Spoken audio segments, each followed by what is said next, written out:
Iya, sambil berjalan. Kita mulai saja kakak ya, biar nggak terlalu sore kata Riyadi ya. Kakak semua biar nggak terlalu sore. Siap, Pak. Apalagi malam minggu mah biasa, aduh. Siap, Ada Kak. yalah quality time sama keluarga ya, kata Riyadi. Iya.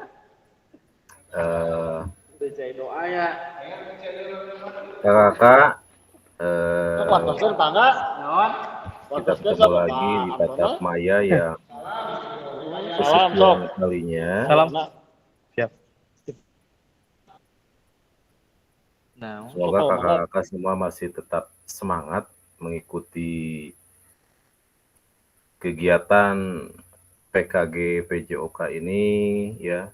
Terus giat, tidak lupa kakak-kakak ya, tugasnya juga ya, jangan sampai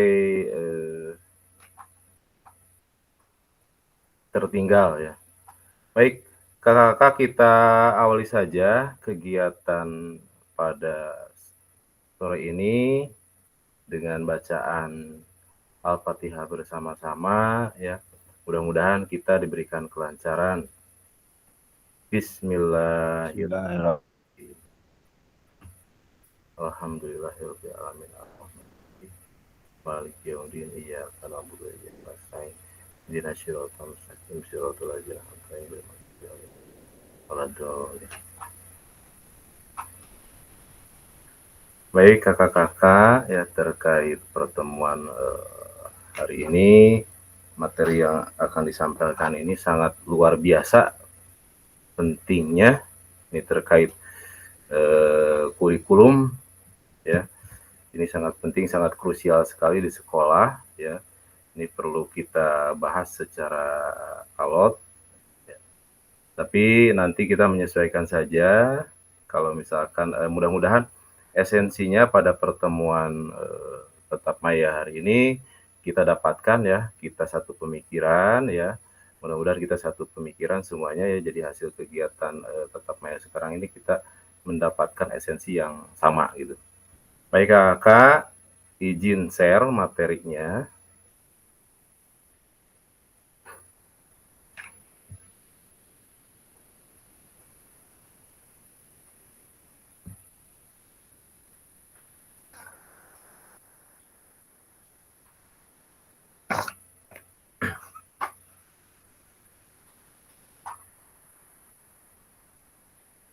Ini yang baru hadir, baru berapa orang?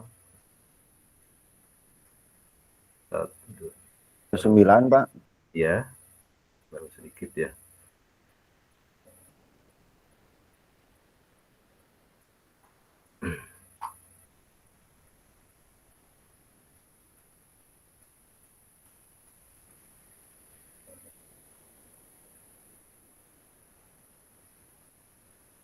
Nah, kakak ada tampil? ada, Kak. Ada, Kak. Baik. Tidak lupa ya kakak mengingatkan kembali terkait kesepakatan bersama yang sudah kita sepakati. Ini yang pertama itu menyalakan kamera ya. Terus mematikan mikrofon. Mematikan mikrofon ketika ada yang berbicara, ketika ada yang bertanya atau yang berpendapat, itu mohon kita hormati, kita hargai ya kakak dengan mematikan mikrofon gitu ya. Jadi ini utamanya nih ketika ada yang berbicara nih, jadi mohon kita sepakati kita mematikan mikrofon. Terus hadir seutuhnya, jadi selama kegiatan ya, selama 2 JP ini kakak-kakak ikut kegiatan seutuhnya, meskipun masalah terpental atau koneksi atau gangguan jaringan itu sudah biasa ya kak, tinggal masuk lagi kayak itu. Selanjutnya menghargai waktu bersama, memaksimalkan fitur chat, terus klik raise hand sebelum bertanya. Klik raise hand dulu kakak ya, kalau misalkan bertanya atau berpendapat ya, kita sepakati. Selanjutnya gangguan teknis adalah hal yang wajar.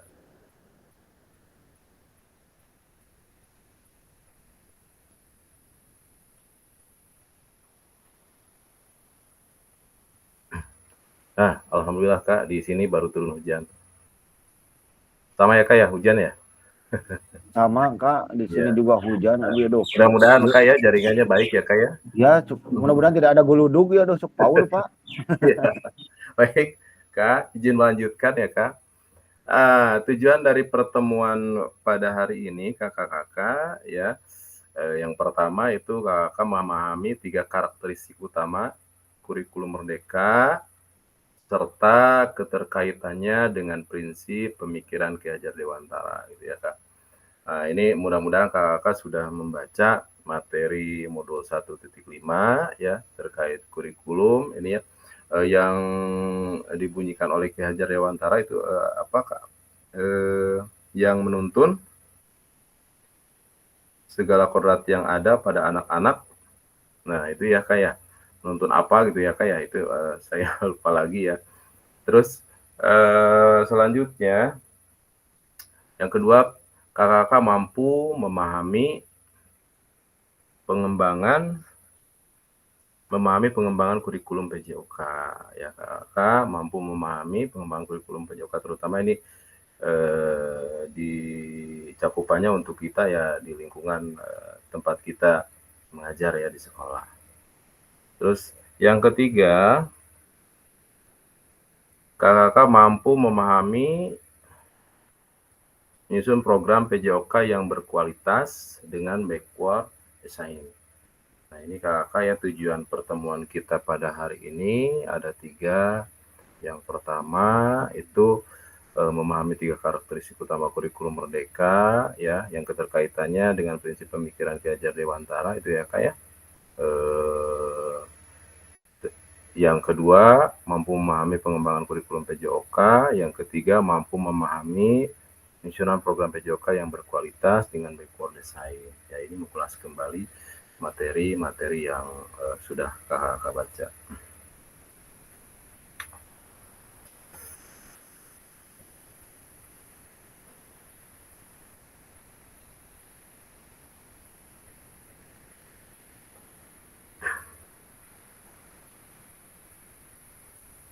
Nah, agenda kita ya sesi ini yang pertama itu terkait backward design. Yang kedua, pengembangan kurikulum PJOK. Yang ketiga, pemikiran KHD dan kurikulum merdeka. Baik kakak, ini terkait agenda sesi kita hari ini ya. Tapi sebelum saya lebih jauh, ini terkait sesi yang kita pelajari hari ini, saya pengen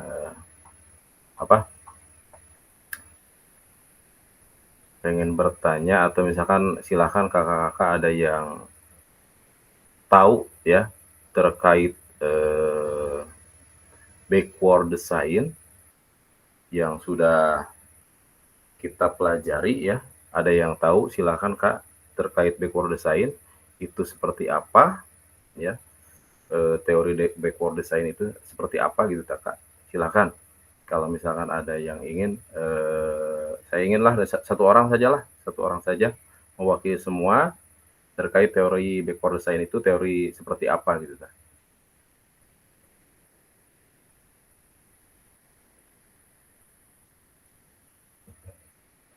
Boleh klik raise hand terlebih dahulu. Atau biar enggak ini di kolom chat aja dulu lah. Terkait backward design yang kakak ketahui terkait backward design itu seperti apa teori tersebut?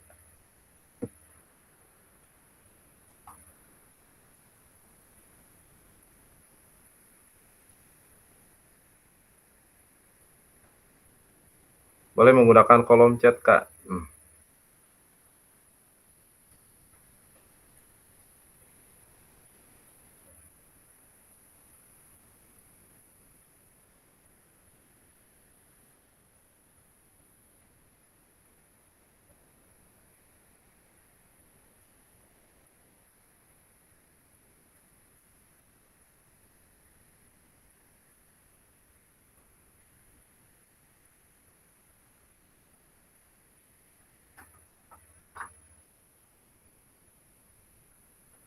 Silakan.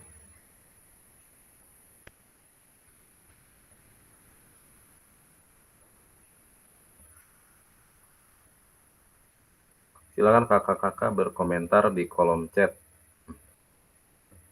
Mengulas sedikit lah terkait backward design sebelum lebih luas lagi, sebelum lebih jauh lagi.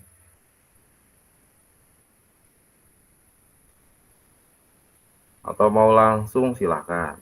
Ya, Kak. Teori backward design ini seperti apa?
Kak Irma.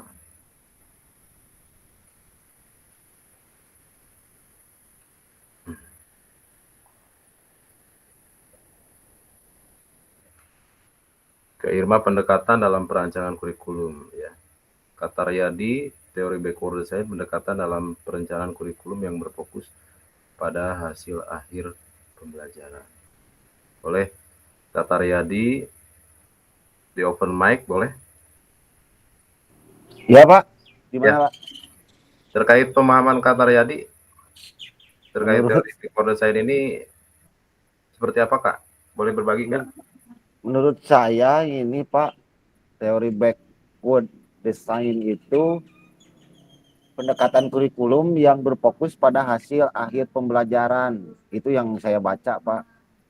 Ya, memang dulu pernah mengenal teori ini tapi sudah lupa lagi pas dibuka-buka lagi. Mungkin seperti itu Pak. Terima kasih. Ya, sama-sama Kak Riyadi. Kak Irma?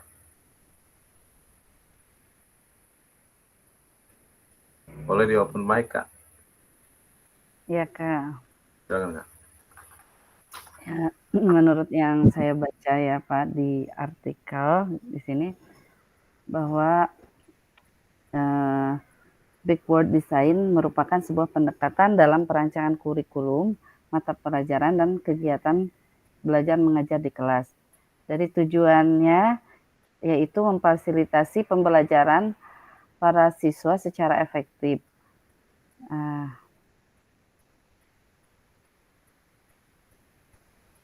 Selain itu, ada juga backward design membantu guru untuk merancang pengurutan materi pembelajaran, tugas proyek, presentasi, dan penilaiannya, gitu Pak. Iya. Baik, Kak. Jadi terkait teori backward design ini, betul tadi apa yang dikatakan kata Riyadi ya, itu pendekatan perencanaan kurikulum yang dimulai dengan akhir pembelajaran. Jadi dimundur ya, dari hasil dulu ya, dari dengan tujuan akhir dulu ya, nah baru dirancang ya ini. Nah itu teori backward design. Terkait kurikulum ini sangat sangat krusial sekali ya, sangat ini ya, karena yang namanya kurikulum ini direncanakan terus dilaksanakan ya kayak dilaksanakan terus dievaluasi ya, itu terkait kurikulum. Jadi yang namanya kurikulum itu ini mewakili ya kayak mewakili visi misi dari, kalau misalnya itu mah institusi atau sekolah tersebut ya, itu terkait kurikulum. Nah terkait teori yang tadi backward design ya, jadi kalau backward design ini dimulainya dengan tujuan akhir pembelajaran ya, Jadi menentukan pengajar merancang pengalaman belajar dengan cara yang pertama itu menentukan tujuan pembelajaran. Nah, di sini ada identifikasi hasil yang diinginkan, terus dari pembelajaran itu apa siswa yang harus tahu dan bisa dilakukan setelah menyelesaikan pembelajaran. Yang kedua, menentukan bukti-bukti pembelajaran. Yang ketiga, merencanakan pengalaman pembelajaran. Itu ya terkait ulasan sedikit terkait backward design. Baik kakak-kakak, terkait teori yang ini, silakan kakak kalau misalkan ada yang ingin didiskusikan terlebih dahulu sebelum lanjut ke slide berikutnya, atau ada pemahaman berbeda ya, ada pemahaman berbeda. Kak, saya mah begini, silakan Kak, kita berbagi yang namanya kegiatan PPK GPWJOK ini tidak ada yang tidak ada yang paling bisa ya, kita sama-sama belajar ya Kak ya, semua sama belajar ya, kita sharing ilmu saja gitu Kak.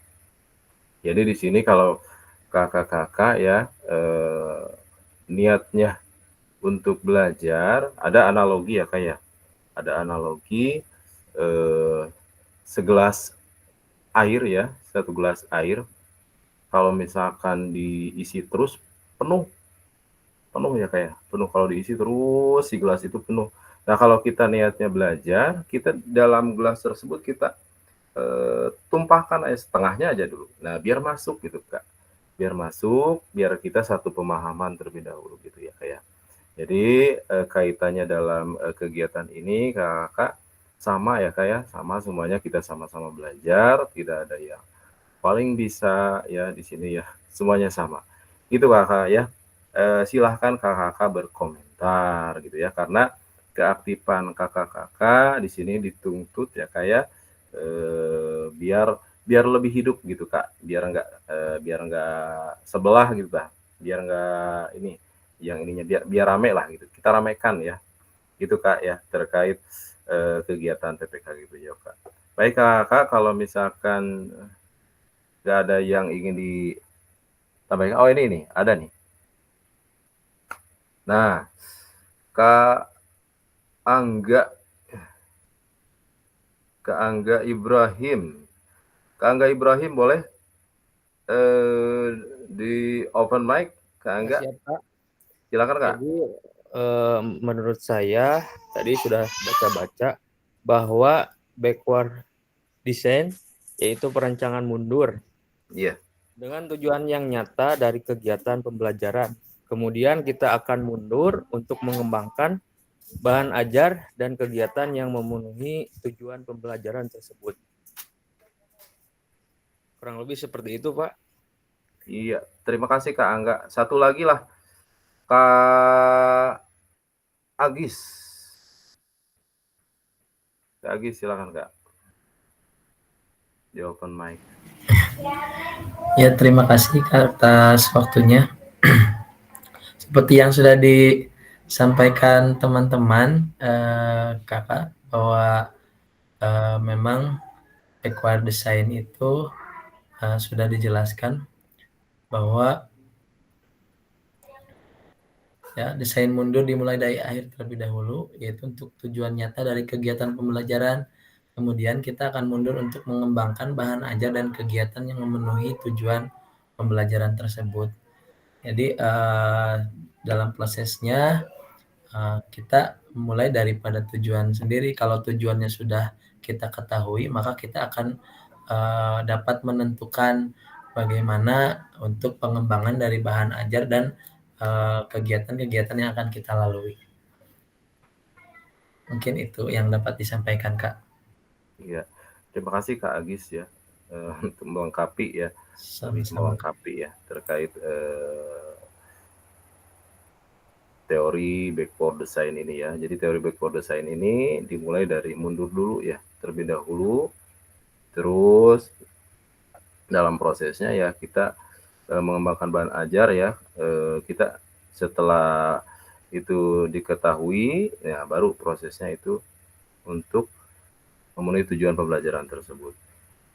Baik kakak-kakak, kita lanjutkan ke slide berikutnya.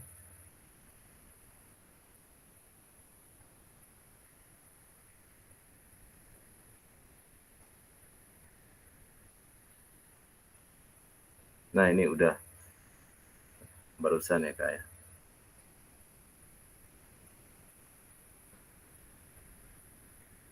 Nah, di sini ada pertanyaan pemantik.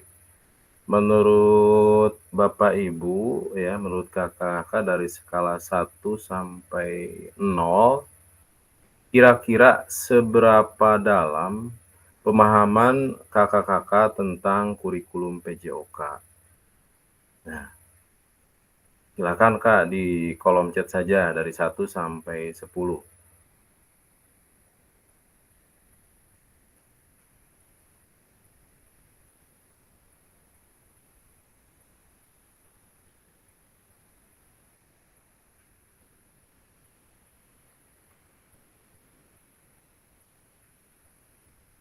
Hari ini kita ngobrol-ngobrol saja Kak ya, tidak ada aktivitas jambor, nggak ada Kak ya. Jadi hari ini kita ngobrol, sharing aja terkait pemahaman kakak-kakak ya mengenai kurikulum ya, kurikulum PJOK.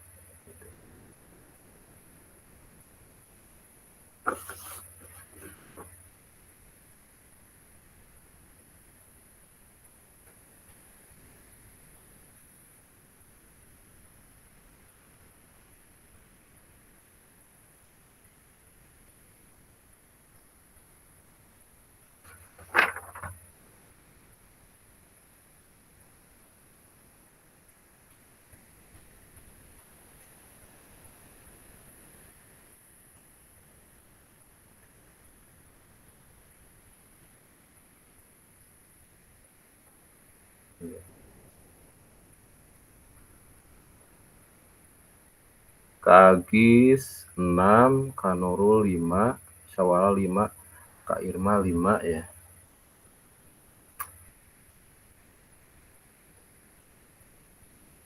Kak Irma 5. Boleh Kak Irma di open mic kenapa Kak Irma menuliskan angka 5 gitu ya. Silakan Kak. 50-50. Ya, 50-50 ya Kak. Iya. Masih agak ini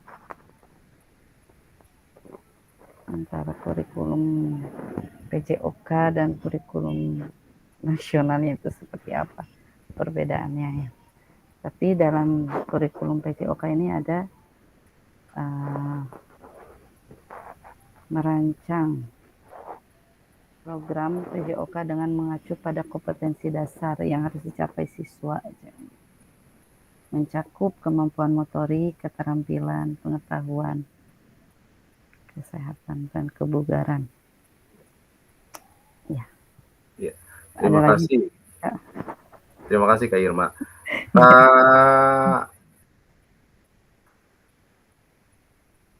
Kak Taryadi kenapa 5 Kak? Boleh di open mic Kak? Sama saya juga Pak.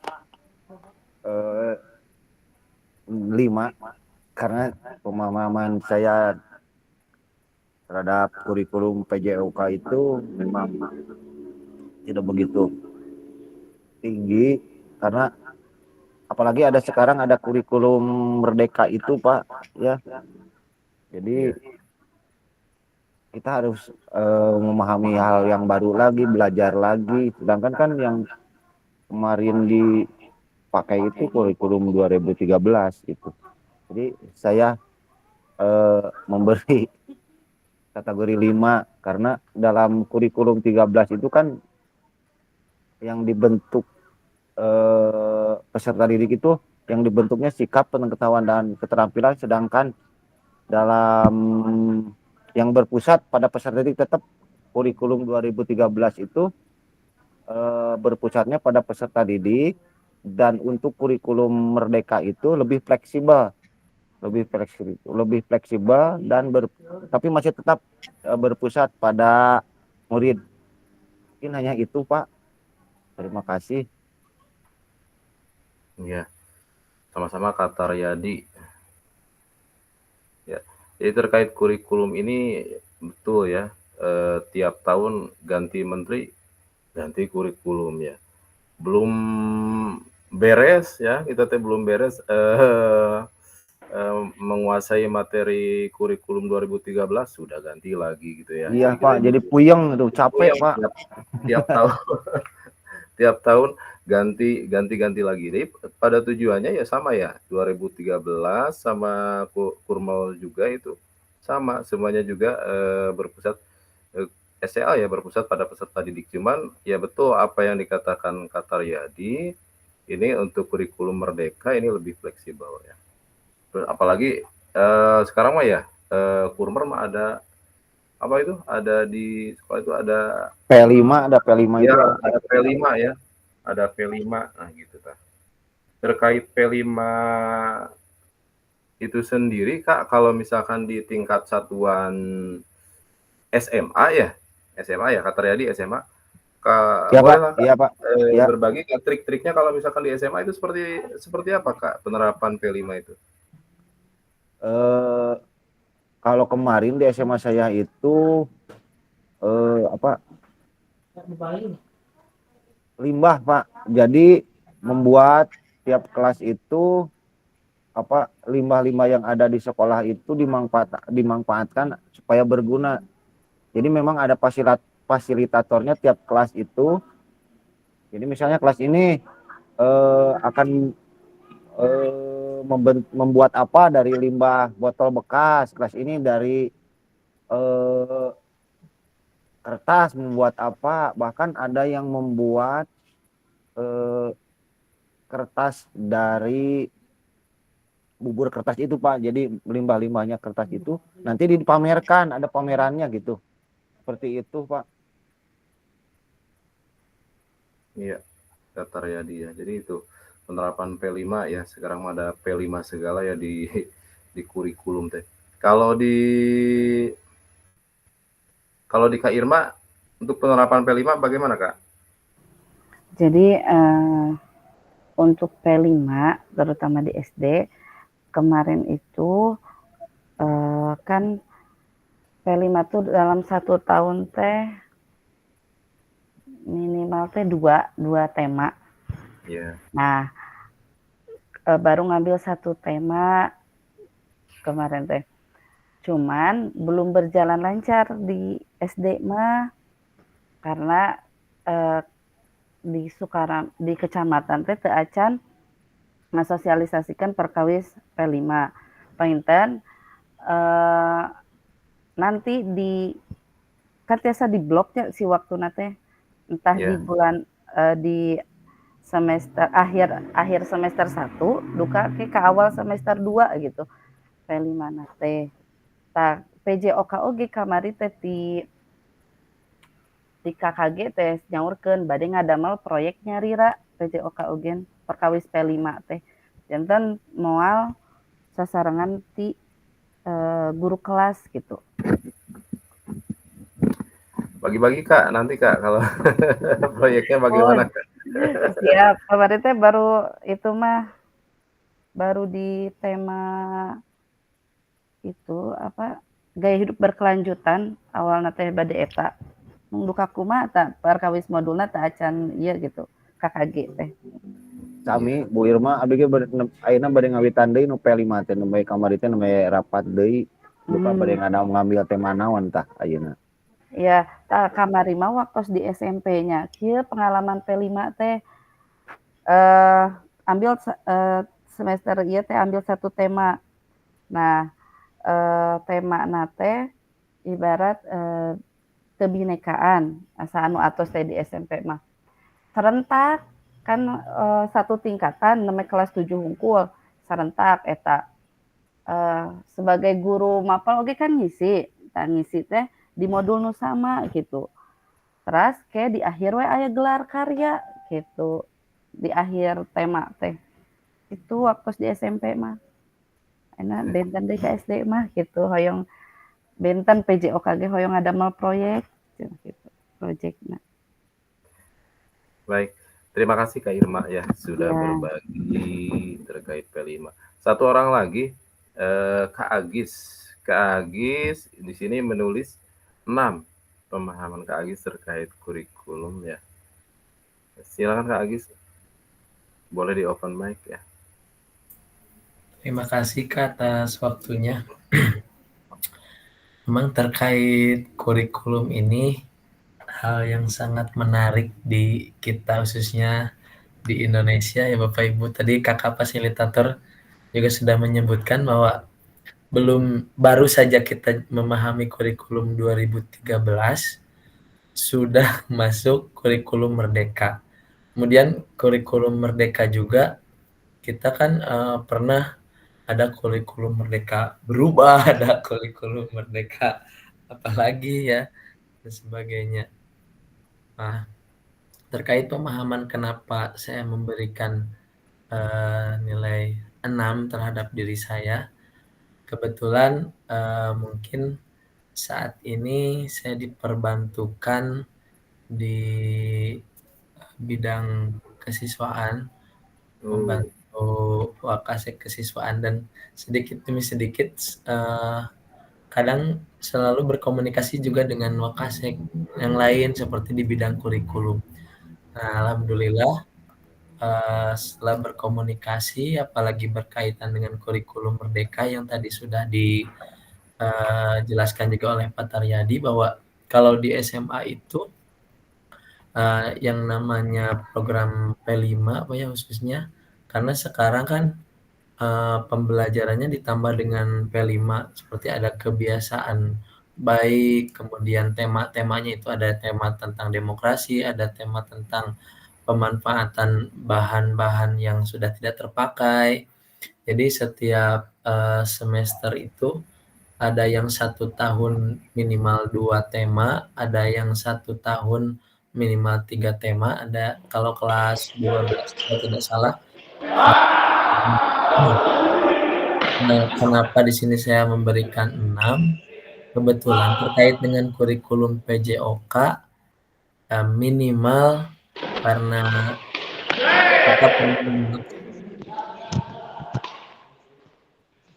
kita pernah melaksanakan pendidikan profesi guru juga. Nah, di situ juga dibahas tentang kurikulum PJOK. Nah, makanya saya di sini memberikan nilai 6, tetapi masih banyak sekali kekurangan, masih banyak sekali pemahaman-pemahaman yang belum saya ketahui. Kalau terkait dengan pemahaman kurikulum yang sederhana, insya Allah sedikit demi sedikit lebih daripada 50% lah. Itu yang mungkin bisa saya sampaikan terkait kenapa saya memberikan nilai 6.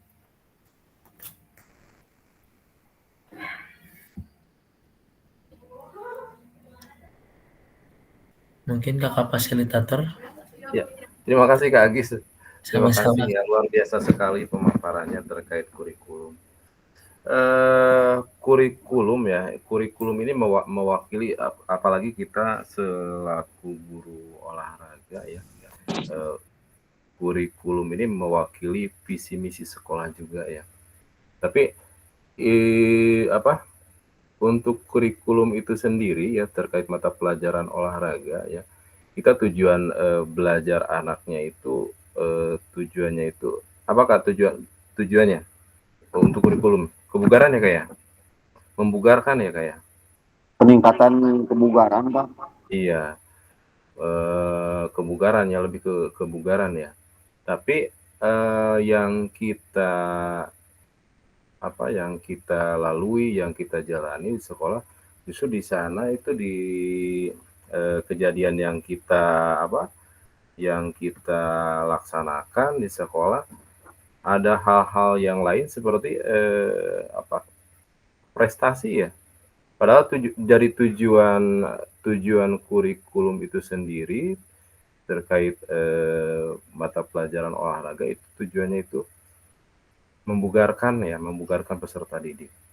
Itu yang saya pahami seperti itu.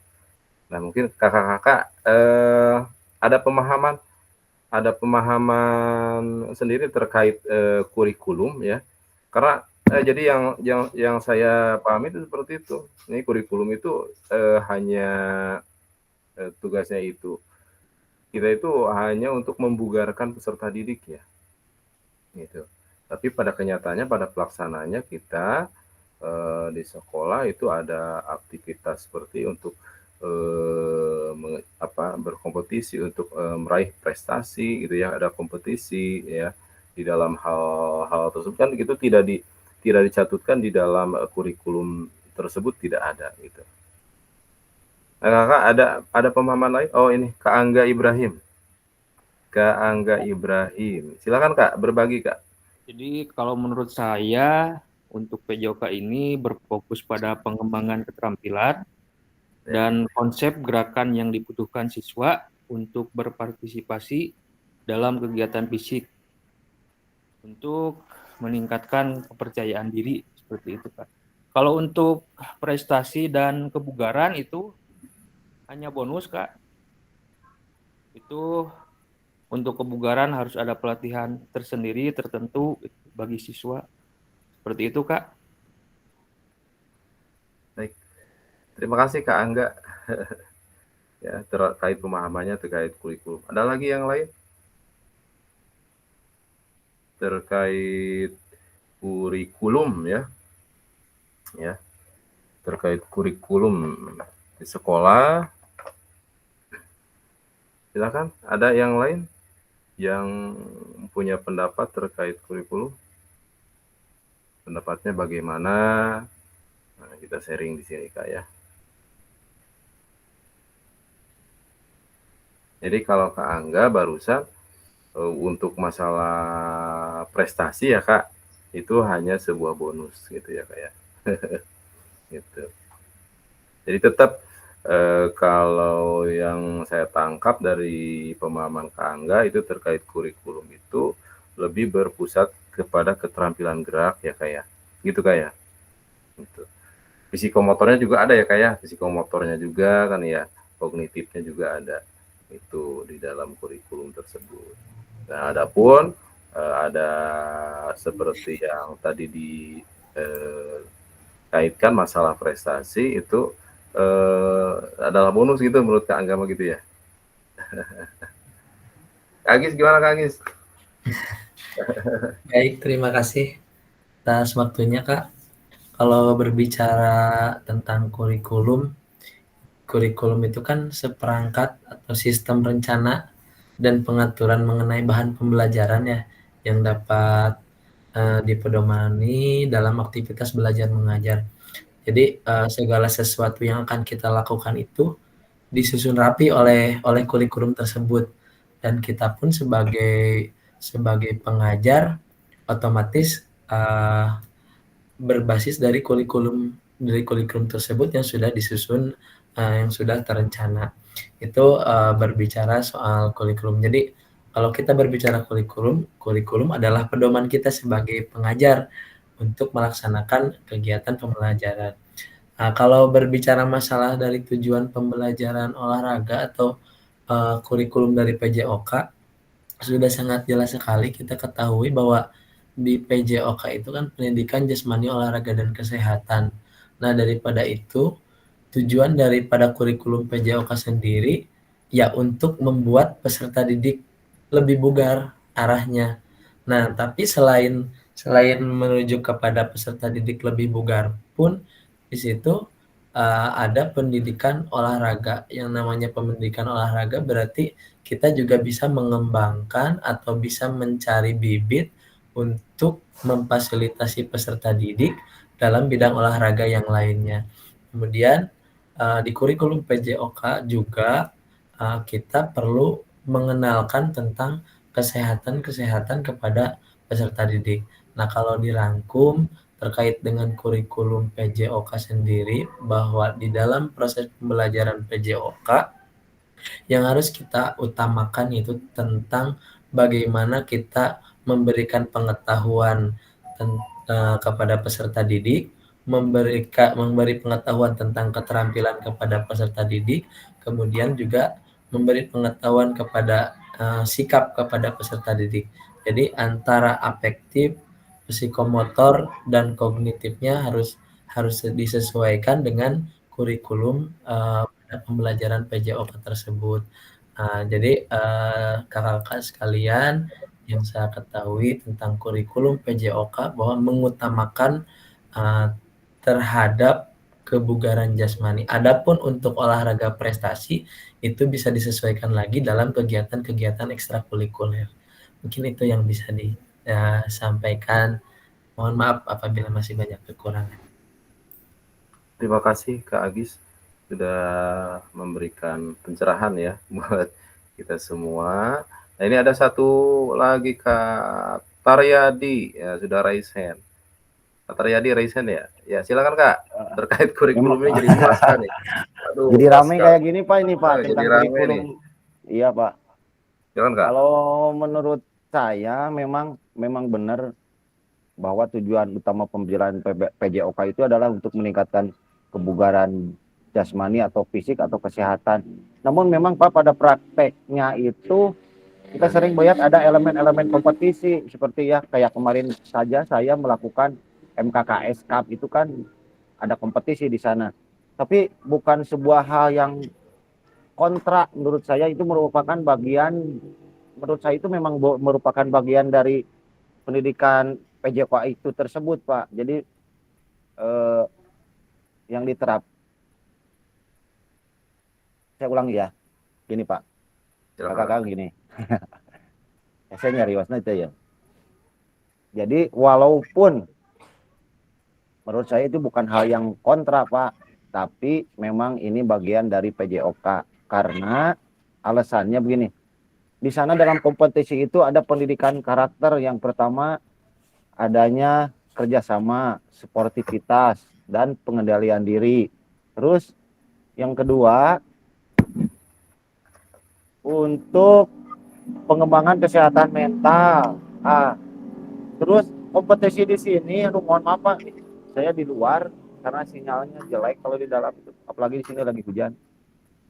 Jadi alasannya kenapa dalam PJOK itu ada elemen kompetisi, walaupun memang bukan, menurut saya bukan hal yang kontra gitu. Karena di sana itu kita bisa memotivasi anak, dan kompetisi juga merupakan pembelajaran keterampilan motorik siswa. Mungkin itu Pak. Terima kasih. Sama-sama Kak Taryadi ya. Jadi yang saya tangkap ya terkait pemahaman Kak Taryadi terkait kurikulum itu sendiri. Yang namanya kurikulum itu kan sebuah rencana ya. Jadi itu sebuah kerangka ya yang harus kita laksanakan dalam kegiatan pengaplikasian dalam pembelajaran. Adapun dalam prakteknya itu tidak sesuai ya. Jadi teori tidak sesuai dengan praktek itu tidak apa-apa, bukan masalah hal yang kontra gitu ya Kak Taryadi, maksudnya seperti itu. Jadi memang bagian dari PJOK tersebut Pak, bukan hal yang kontra gitu menurut saya. Baik, terima kasih Kak Taryadi ya sudah memberikan pemahaman terkait kurikulum. Boleh ada lagi yang ingin berpendapat terkait kurikulum ya? Ini sangat luar biasa Kakak memberikan penjelasan terkait kurikulum ya. Kalau misalkan masih ada yang ingin didiskusikan atau diobrolkan ya terkait kurikulum itu sendiri, yuk silakan kita buka lagi, kita gali lagi ya, gali terus ya. Nah, hasil galiannya kita paparkan di sini, kita kerucutkan supaya nanti kita pemahamannya sama gitu ya. Kita esensinya dapat gitu ya, satu pemikiran ya. Jadi hasil diskusi atau hasil obrolan pada kegiatan hari ini kita satu pemikiran gitu kan. Ada esensi yang kita dapatkan dari kegiatan pembelajaran pada hari ini. Nah gitu ya Kakak ya. Sekali lagi terkait kurikulum ya, kurikulum itu sebuah rencana atau karena yang harus kita laksanakan ya, dan itu mewakili, yakin kalau saya pribadi itu pandangannya itu yang namanya kurikulum itu mewakili visi visi dan misi sekolah itu sendiri gitu ya. Nah, jadi tadi yang saya garis bawahi itu terkait tadi yang pada kenyataannya di lapangan itu ya, pada kenyataan prakteknya itu tidak sama, itu bukan sebuah kontrak ya, bukan sebuah kontrak, tapi itu adalah sebagian, kalau menurut kata Riyadi itu adalah bagian dari pembelajaran PJOK itu sendiri. Nah, gitu Kak. Ada yang punya pendapat lain sebelum melanjutkan?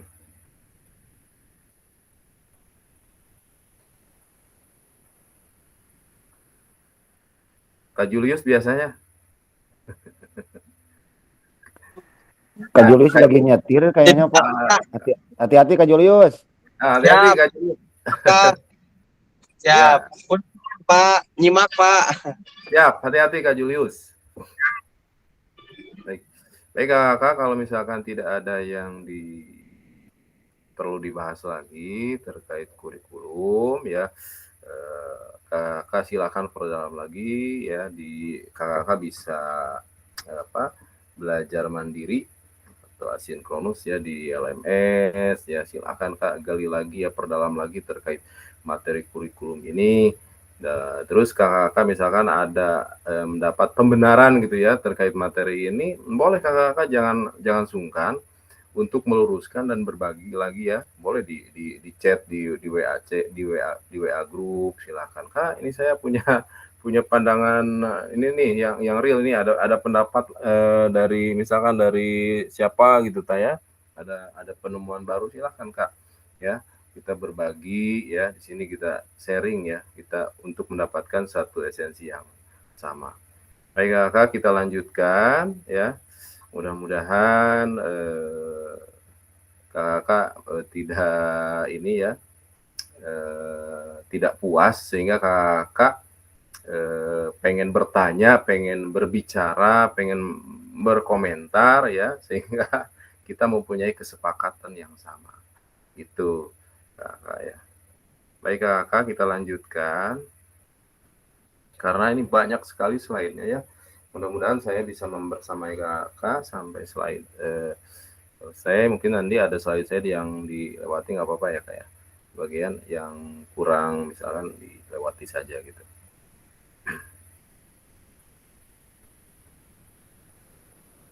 Nah Kakak, ini ada pertanyaan pemantik lagi ya. Apa tujuan dari adanya pelajaran PJOK di sekolah? Silakan Kak, dijawab di kolom chat Kak. Kita bahas lagi Kak, kita gali lagi nih. Apa tujuan dari adanya pelajaran PJOK di sekolah? Silakan diisi di kolom chat.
Silakan Kak di kolom chat.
Oke, silakan Kak Taryadi di open mic Kak. Gini Pak, menurut saya tujuan adanya pelajaran PJOK di sekolah itu adalah untuk mendukung perkembangan fisik, mental, sosial, dan emosional siswa melalui aktivitas jasmani, olahraga, dan pemahaman tentang kesehatan. Di sini tujuan utamanya adalah dalam perkembangan emosional itu akan membentuk karakter atau sikap positif seperti sikap tanggung jawab, sportivitas, kerjasama, dan kejujuran. Hanya itu mungkin Pak dari menurut saya. Terima kasih. Iya betul Kak Taryadi. Terima kasih Kak Taryadi. Silakan Kak Agis di open mic Kak. Baik, terima kasih atas waktunya Kak. Sama-sama. Kalau menurut saya dan mengutip dari berbagai jurnal, pendidikan jasmani adalah mengembangkan, tujuannya adalah untuk mengembangkan anak secara keseluruhan melalui kegiatan jasmani. Bukan hanya mengembangkan fisik saja, melainkan juga mengembangkan mental, sosial, emosional, intelektual, dan kesehatan secara keseluruhan. Jadi intinya tujuan daripada pendidikan jasmani ini adalah melakukan pelaksanaan pembelajaran melalui aktivitas jasmani untuk mencapai tujuan terkait dengan kompetensi daripada sikapnya, kemudian spiritualnya, mentalnya, dan juga sosialnya. Mungkin itu yang bisa disampaikan. Iya, terima kasih Kak Agis. Satu orang lagi lah. Kak Sawala Munggara. Silakan Kak Sawala open mic. Iya Kak, terima kasih atas waktunya. Kak Sawala lagi di GOR ya? Ya Kak, ini lagi badminton. Silakan Kak. Ya Kak.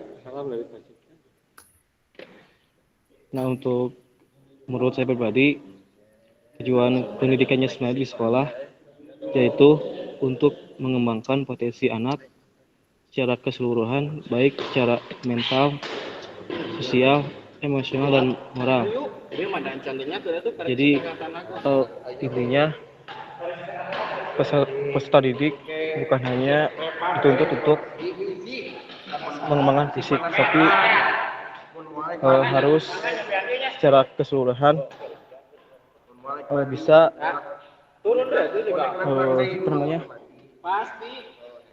mengembangkan potensi yang dimilikinya. Mungkin seperti itu Kak. Mohon maaf atas segala kekurangannya Kak. Ya, terima kasih Kak Sawala Munggara ya. Betul sekali Kak ya. Tanpa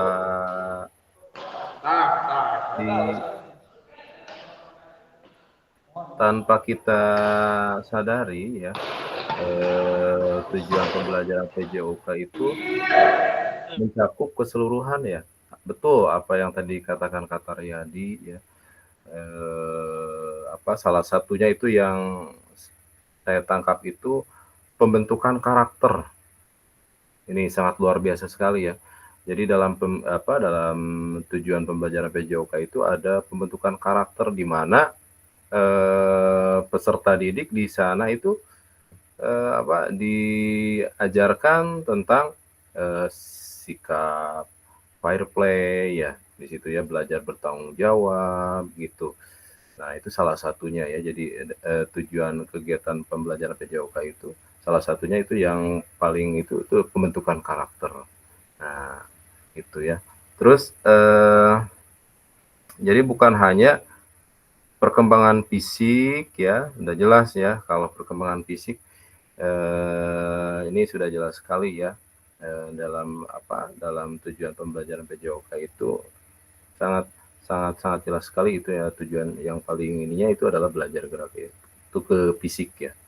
Terus mental juga ya, mental, sosial, emosional, yaitu yang tadi ya. Jadi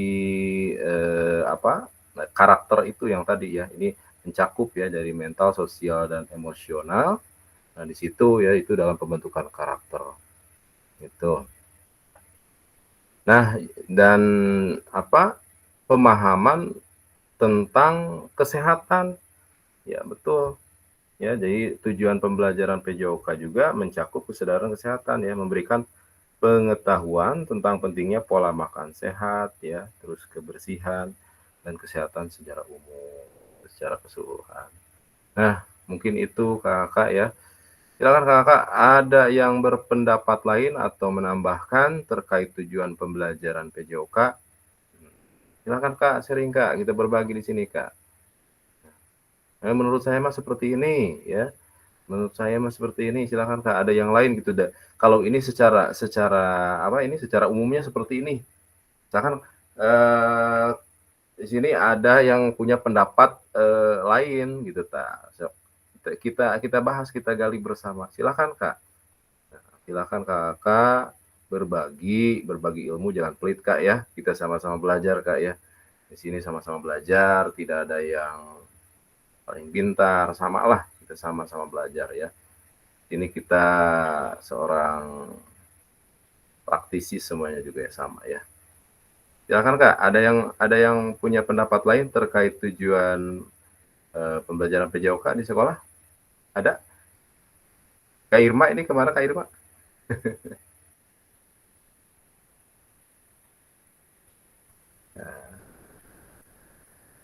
Kak Taufik tadi izin ke saya, saudaranya sakit ya.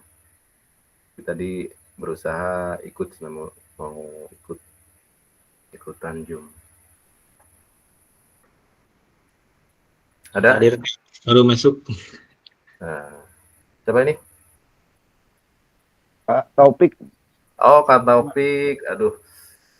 Kak Taufik. Hadir, baru masuk Kak. Mohon maaf. Iya Kak, nggak apa-apa Kak Taufik ya. Ikut aja sambil berjalan aja Kak. Ini Kak, kita lagi membahas tentang tujuan pelajaran PJOK di sekolah Kak ya. Nah, siapa tahu kakak-kakak yang lain atau Kak Taufik juga ya punya pendapat ya. Jadi tujuan pendapat lain ya. Ini yang kakak-kakak sampaikan ini sudah luar biasa ya. Cuman ini secara garis umumnya saja. Mungkin Kak Taufik punya pendapat lain terkait tujuan pembelajaran PJOK di sekolah?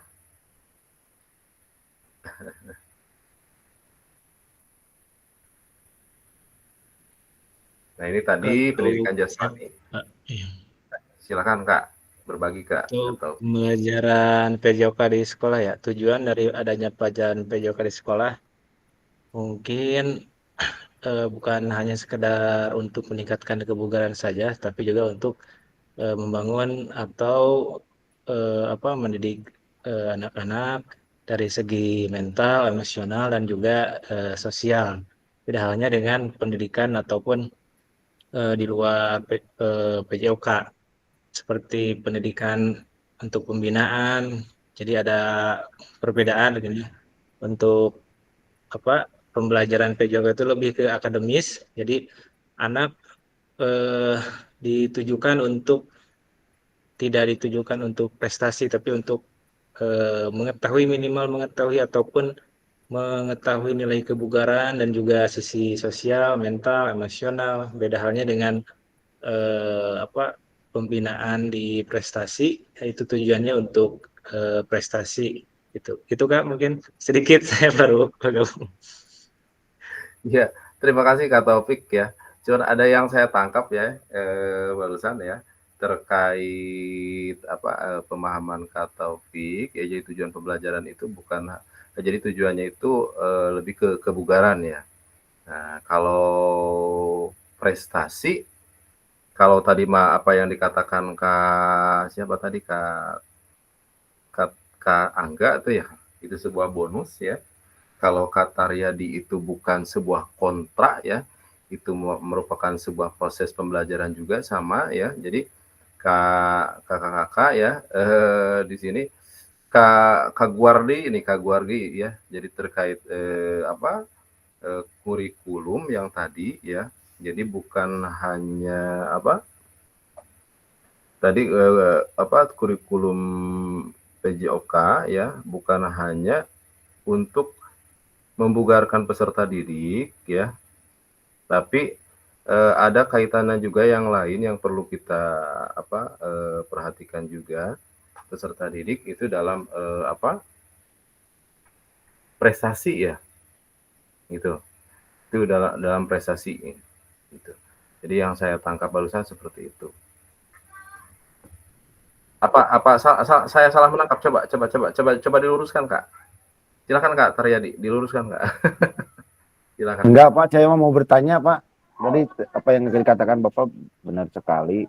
Jadi tujuan dari adanya pelajaran PJOK di sekolah itu memang benar kalau peningkatan kebugaran dan jasmani sudah jelas, tapi yang penting itu pembentukan karakter. Apalagi sekarang ada kurikulum Merdeka itu P5. Itu kan yang diwajibkannya itu atau yang ditekankan itu adalah pendidikan karakter seperti disiplin, kerjasama, sportivitas, jujur, dan lain sebagainya. Yang saya ingin tanyakan terkait dengan pembelajaran PJOK ini, Pak, ini supaya ramai saja, dan saya mohon masukannya, kenapa ya pada saat kita sedang melakukan olahraga, apalagi sedang pemanasan, ini tolong Kak Agi, saya butuh masukannya Kak Agi, ini dari teman-teman yang lain juga. Kita itu pemanasan itu ngitungnya 1 sampai 8. Kenapa enggak 1 sampai 15 atau 1 sampai 20? Siapa yang memulainya gitu. Terus emang harus 1 sampai 8 gitu, Pak? Atau gimana? Saya mohon masukannya. Terima kasih. Silakan Kak. Ada yang mau menjawab pertanyaan dari Kak Taryadi? Terus saya bingung, dari SD itu saya waktu SD ngitung pemanasan itu 1, 2, 3, 4, 5, 6, 7, 8 cukup katanya. 1, 2, 3, 4, 5, 6, 7, 8 kenapa nggak sampai 1 sampai 10 Pak? Yang saya ingin tanyakan itu kenapa Kak Agis, Kak Taufik Anbari itu kenapa sih apakah ada metodenya, emang harus 1 sampai 8 atau gimana gitu? Saya penasaran aja gitu terkait hal itu Jawab, Pak. Terima kasih. Sampai 100 kelamaan. Silakan Kak Taufik mau dijawab sama Kak Taufik, silakan. Sudah, Pak. Silakan, sama siapa aja mau dijawab, silakan. Sedikit Pak, rame. Silakan. Tapi adanya saya teh baru ke SD teh. Nah, di buku SD itu ternyata Pak ada penjelasan tentang kemarin pembahasan tentang gerak dasar lokomotor dan lokomotor ya. Nah, di situ teh ada penjelasannya, cara penghitungan gerak dasar tersebut itu 2 kali 8 berarti dinya ya teh panginten. Gitu. Tapi dah waktu abi PPG-nya Pak, guru pamong padahal menjelaskan tidak harus 2 kali 8 bisa 1 sampai 10 dengan ketukan hitungan teh kayak detik, Pak. 1, 2 itu ada jeda gitu kayak detik. Itu kan ari ayeuna mah barudak teh 2 kali 8 teh gara rancang gini kan. 1, 2, 3, 4, 5 sampai kayak gitu. Mangga Nu Ya. sanes.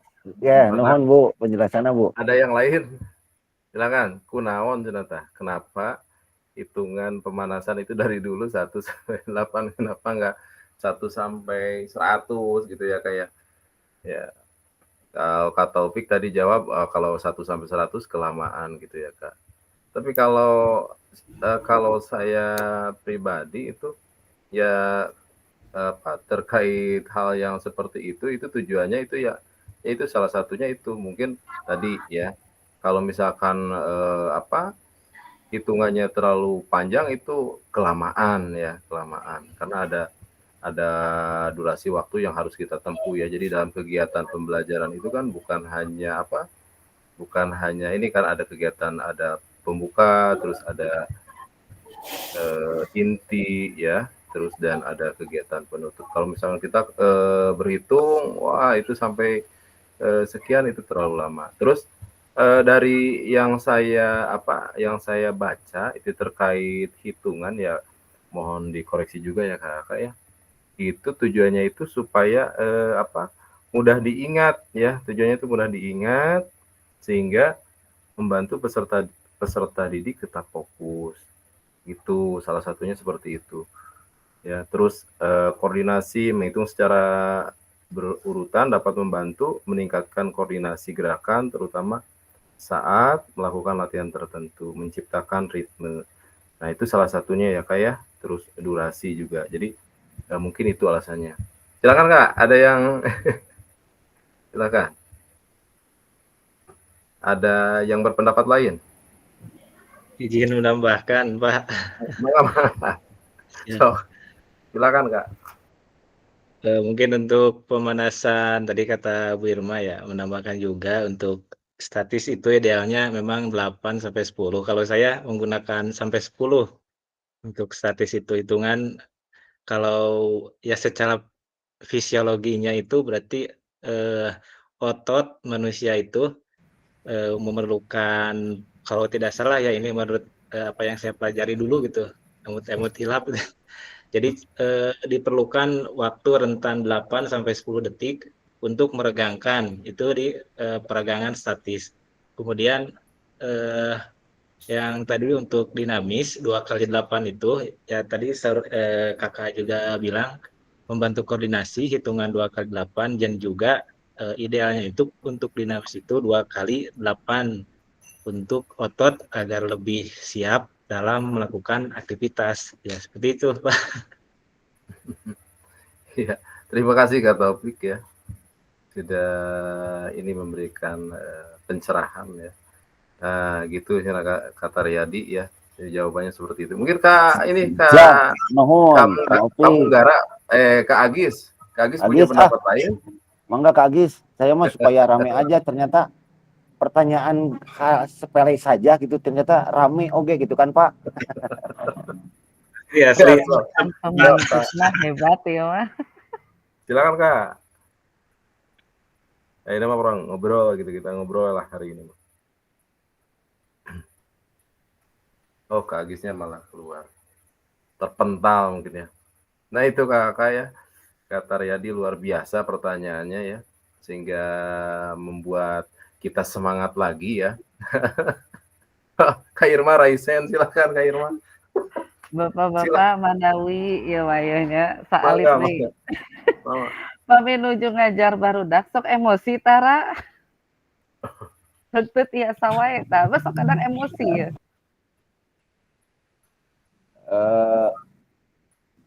Emosi ya tuh Bu.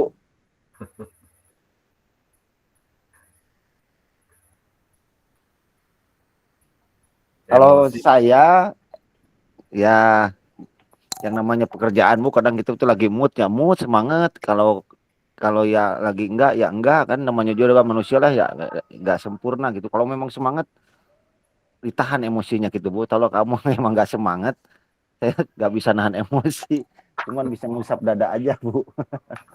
Apalagi anak-anak SMA susah diaturnya, tapi memang itu perlu kita syukuri dan meureun. Namun teu aya barudak mah urang teh mah digaji, bukan, kita mah hanya pelayan, jadi harus bisa melayani anak dengan sebaik-baiknya. Karena kalau memang tidak ada anak didik, kita tidak kerja, bahkan kita tidak digaji. Jadi kita mah hanya pelayan saja Bu, jadi harus melayani anak dengan baik dan emosi kita harus bisa dikontrol, wajar, namanya juga manusia. Kalau emosi mah suka ada, ya. Itu hanya masukan saja Bu. Saya juga suka emosi lah. Kamu anak SMA manja, cewek-ceweknya manja, laki-lakinya suka ngeyel lah. Tapi saya antusias, sangat acungkan jempol kepada guru-guru PJOK SD kelas 1 SD itu butuh ekstra kesabaran, karena saya pernah ngajar di kelas 1 SD. Ampun Pak, saya nggak pede apalagi ditemenin orang tuanya itu. Pak fasilitator dulu saya pernah, salut saya buat anak-anak guru-guru SD itu, sabarnya ekstra sabar. Terima kasih Bu Irma, semangat terus ya. Luar biasa ya kata Riyadi ya kalau untuk guru-guru SD ya, apalagi menghadapi kelas-kelas bawah itu luar biasa. Kelas bawah pisan Pak. Saya kata Riyadi ini berbagi pengalaman aja ya. Saya waktu ngajar di SMP ya tentu berbeda dengan ngajar di SD ya. Kalau di SMP agak-agak gimana gitu ya, agak-agak jaim gimana gitu ya, kita tuh dalam dalam penyampaian materi dan lain sebagainya. Tapi kalau di SD kita nada aja, nada ini mah bicara aja agak keras itu, wow. Apalagi untuk kelas bawah itu udah pasti wah gimana gitu ya, nangis dan lain sebagainya gitu ya. Yang tadinya saya tidak bisa nyanyi-nyanyi, saya juga jadi bisa nyanyi-nyanyi di SD maka gitu. Ternyata nanti kakak ya yang namanya aktivitas gerak itu nih setelah saya mengajar di sekolah dasar itu ternyata untuk anak-anak SD itu lebih apalagi kelas bawah itu ternyata lebih ini dikasih bentuknya seperti permainan gitu ya. Nah itu lebih lebih aktif gitu dengan apa disebutnya itu ya, kalau mengajar itu ya kayak kode-kode gitu ya, kayak ciu ya gitu, kayak isyarat gitu untuk anak-anak sekolah dasar mah seperti itu kata Riyadi ya. Itu tuh yang udah menggelantung mah di pinggang dan lain sebagainya ya, beda lagi dengan anak-anak SMA. Magarelut Pak geningan budak SMA. Hoyong Cina baris ge sesah itu, hoyong Cina baris ge sesah. Gitu gitu ya kalau di sekolah dasar. Beda lagi sama di SMA. Saya juga punya pengalaman di SMK dulu pernah ya. Enak kalau ngajar di kelas atas itu enak. Ya tinggal kita mah tinggal nyuruh aja udah. Beda lagi kalau untuk kelas SD ya, kelas 1, 2, 3, itu luar biasa kata Riyadi ya. Jadi untuk guru-guru di sekolah dasar itu ya termasuk saya ya, Kak Irma itu wah sabarnya diuji luar biasa ya. Baik Kakak ya, kalau misalkan tidak ada lagi yang didiskusikan terkait tujuan pembelajaran PJOK di sekolah, itu sudah betul Kakak semuanya ya, sudah mencakup keseluruhan secara umumnya. Pengembangan fisik, sosial, emosional, perkembangan karakter ya, itu sudah terus kesadaran kesehatan ya, itu sudah betul semua. Izin melanjutkan Kak ya, biar tidak terlarut ya.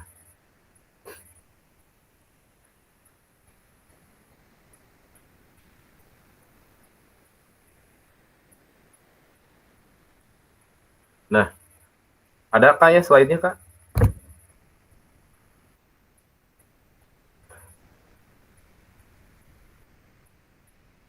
Menurut capaian pembelajaran PJOK Kurikulum Merdeka ya 2024. Ada Kak ini slide-nya ada? Ada, Kak. Ya. Pendidikan jasmani, kesehatan, dan olahraga bertujuan sebagai pembelajaran bagi peserta didik dalam satu, mengembangkan, menerapkan, dan mengevaluasi keterampilan konsep strategi gerak yang akan menjadi disposisi untuk berpartisipasi dalam berbagai aktivitas jasmani dengan penuh kepercayaan diri, kompetensi, dan kreativitas. Itu. Terus yang kedua, membantu dan memberi dukungan mereka dalam memilih gaya hidup sehat dan aktif secara jasmani. Terus yang ketiga, membangun dan menerapkan keterampilan sosial dan emosional melalui konteks pembelajaran yang menekankan nilai-nilai fair play, kerja tim, dan inklusivitas. Yang keempat, menanamkan apresiasi dan mengembangkan sikap positif untuk aktif secara jasmani sepanjang hayat sebagai upaya peningkatan keseluruhan kualitas hidup. Nah, kakak-kakak di sini ya, menurut capaian pembelajaran ya, CP ya, sekarang udah CP ya, beda-beda, jadi tiap tahun tuh ada, kalau dulu mah KD ya, sekarang ada CP ya, beda-beda lagi. Ini menurut capaian pembelajaran PJOK Kurikulum Merdeka 2024, pendidikan jasmani, kesehatan, olahraga bertujuan sebagai pembelajaran. Nah ini, Kak, bolehlah satu orang, apa betul ini apa yang ini di slide ini, yang pertama itu mengembangkan, terus kedua membantu, yang ketiga membangun, yang keempat menanamkan apresiasi ya. Apa betul Kak sesuai dengan apa yang di slide ini terkait kurikulum merdeka ya?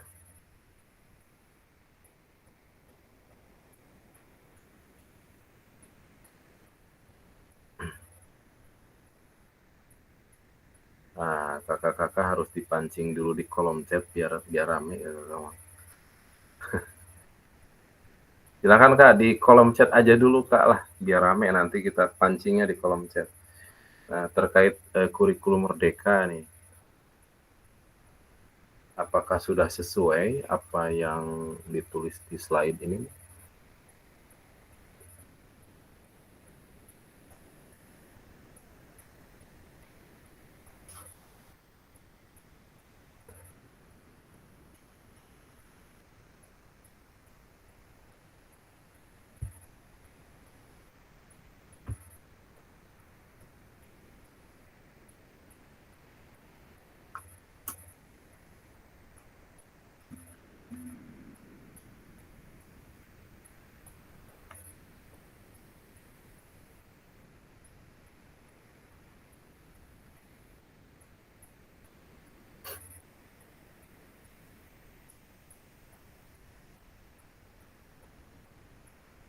Pak Taryadi sudah kurmer semua Kak? 10-11 sudah Pak, kalau kelas 12 karena sebelumnya kan itu jadi tidak, kelas 10-11 sudah kurmer.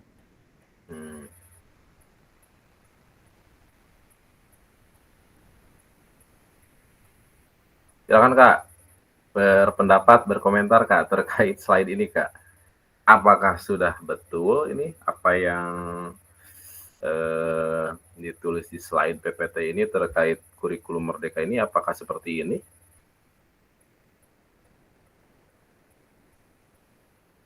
Bertujuan seperti ini?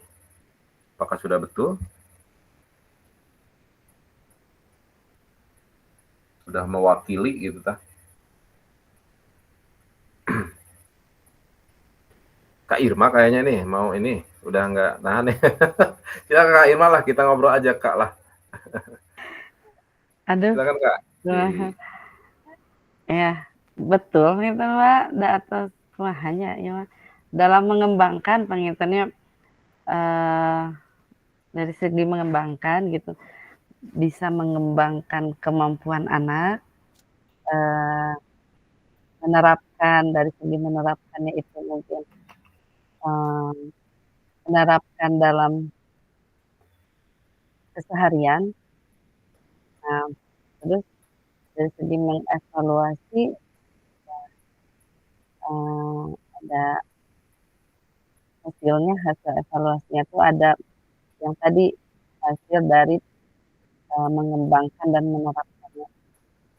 Terus untuk membantu dan memberi dukungan mereka memilih gaya hidup sehat dan aktif secara jasmani itu ya setuju sekali. Terus juga membangun dan menerapkan keterampilan sosial emosional. Nah, itu sosial dari segi sosialnya mungkin tadi kerjasama tim, ada apa namanya fair play gitu kan. Ya dari semuanya itu mungkin setuju betul Pak. Mangga nu sanes atuh langkung Iya. jawabanna. Ayo, Kak Taryadi. Terkait kurma ini udah mewakili ini belum, Kak? Kalau menurut saya sudah Pak, sudah lengkap, sudah sesuai karena kurmer itu kan menekannya pada P5 itu proyek penguatan profil pelajar Pancasila, di mana di sana itu nilai-nilai gotong royong, kedisiplinan, jujur, kerjasama, apalagi ya, dan sebagainya itu sudah ada di kurikulum Merdeka. Jadi sudah sesuai, yang ada poin untuk di sana itu ada kan Pak, di sini dia keterampilan sosial dan emosional. Jadi menurut saya sudah sesuai dan lengkap. Terima kasih. Ya, baik Kakak ya. Jadi ini terkait kurikulum Merdeka ya. Ini redaksinya sepertinya sudah sesuai ya. Jadi menurut Kakak ini sudah sesuai. Udah mewakili ya poinnya. Udah mengembangkan, terus membantu, membangun, menanamkan apresiasi. Dan terkait kurmer itu sendiri itu sudah apa? Kurikulum kurmer sendiri itu lebih menekankannya itu peserta didik lebih bisa ini ya, lebih bisa beraktivitas ya, lebih luas lagi ya itu dengan kita dengan kurikulum ini kita bisa memfasilitasi ya, bisa memfasilitasi peserta didik sesuai gaya belajarnya juga gitu ya. Baik kakak-kakak, kita lanjutkan lagi. Ini karena masih banyak ya.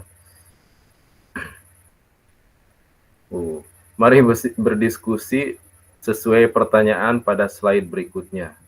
Silahkan tulis di kolom chat atau raise hand untuk menyampaikan pendapat kakak-kakak.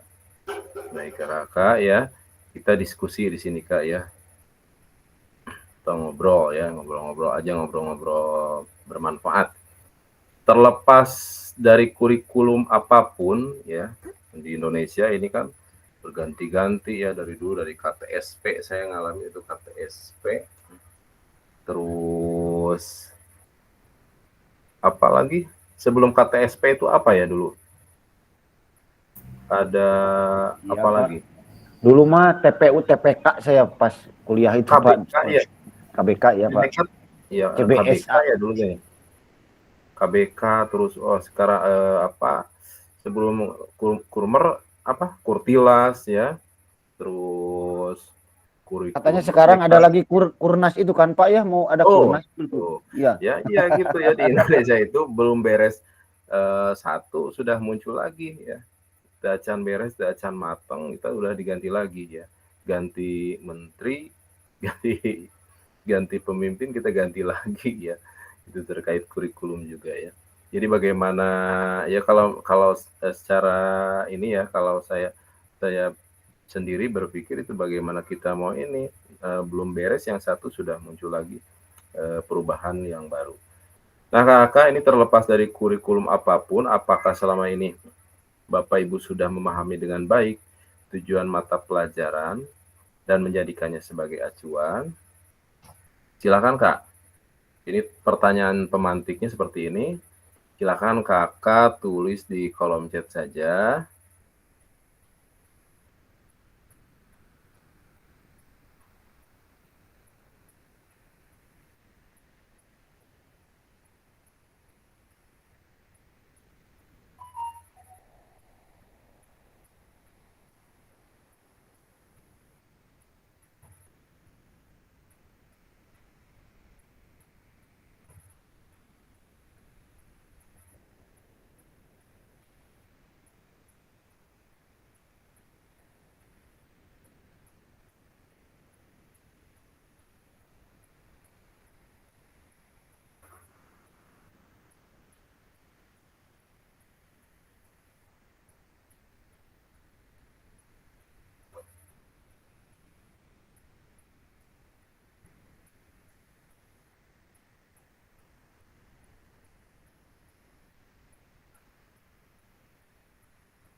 Terlepas dari kurikulum apapun, apakah selama ini Bapak Ibu atau kakak sudah memahami dengan baik tujuan mata pelajaran dan menjadikannya sebagai acuan? Baik Kurtilas atau KPSP ya, Kurtilas, terus Kurmer. Nah, baik kurikulumnya apa? Apakah kakak sudah memahami dengan baik tujuan mata pelajaran ya, dan menjadikannya sebagai acuan? Silahkan Kak di kolom chat saja. Kita percepat.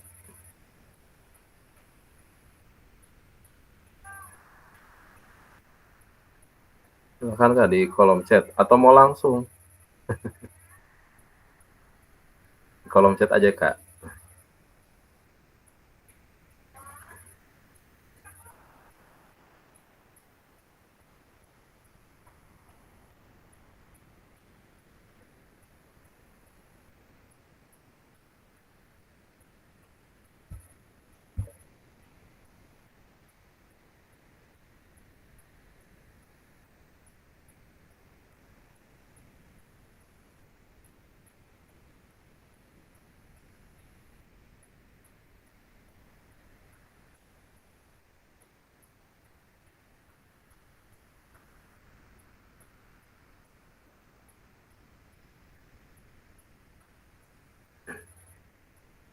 Baik Kak, sambil berjalan aja ya pertanyaan ini. Silahkan diisi di kolom chat ya. Sambil berjalan.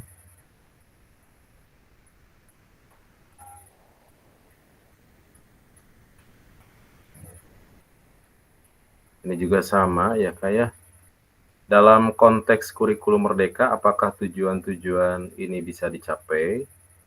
Tadi yang pertama ini, terlepas dari kurikulum, apakah kakak memahami dengan baik tujuan mata pelajaran? Yang kedua, dalam konteks kurikulum merdeka, apakah tujuan-tujuan ini bisa dicapai? Ya, bila sambil berjalan Kak ya di kolom chat. Nah, memahami tujuan umum penting, mohon izin ya Kak ya, dipercepat. Memahami tujuan umum penting sebagai acuan untuk memahami muara akhir pembelajaran. Untuk mencapai tujuan umum ini, pemerintah sudah menurunkannya ke dalam CP dan mempersilahkan guru satuan pendidikan untuk menurunkannya lagi ke dalam TP ya. Tuh. Ini terkait itu ya. Terkait CP ini pemerintah sudah menurunkannya ke dalam CP ya, tujuan umumnya ya, memahami tujuan umumnya sudah diinikan ke dalam CP dan dipersilahkan untuk guru-gurunya, guru-guru satuan pendidikannya untuk menurunkan laginya ke TP itu.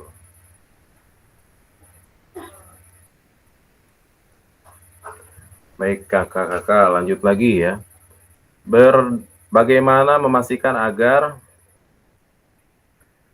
agar pengajaran yang kita lakukan benar-benar menyasar tujuan pembelajaran. Nah, karena seringkali pengajaran langsung fokus pada materi atau aktivitas apa yang harus dilakukan peserta didik.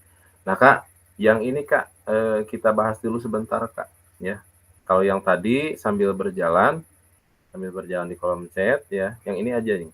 Coba Kak, bagaimana memastikan agar pengajaran yang kita lakukan benar-benar menyasar tujuan pembelajaran? Coba ya.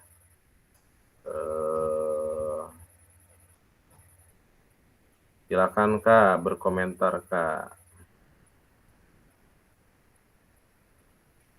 Nah, yang ini aja Kak, kita bahas dulu yang ini Kak.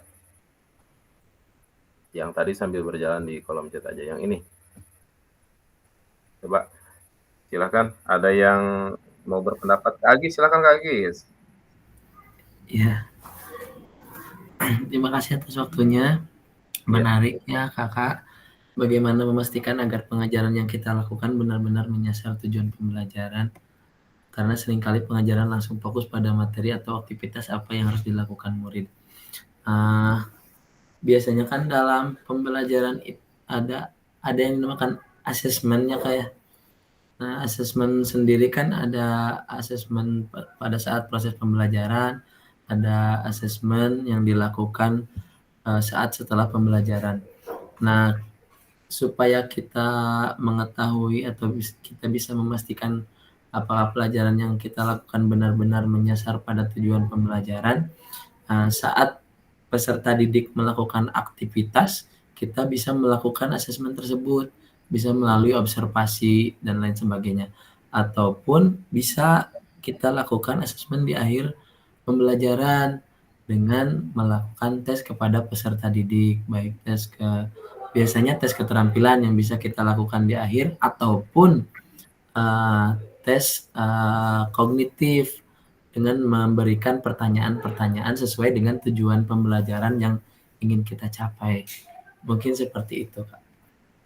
Iya, terima kasih Kak Agis ya. Satu orang lagi. Sama-sama, Kak. Silakan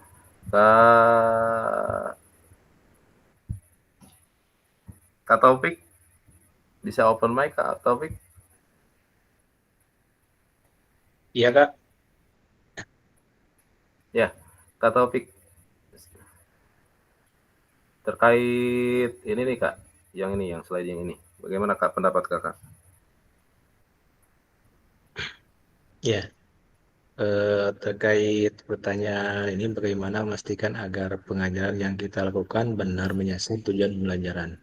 Karena seringkali pengajaran langsung fokus pada materi atau aktivitas pada yang harus dilakukan murid.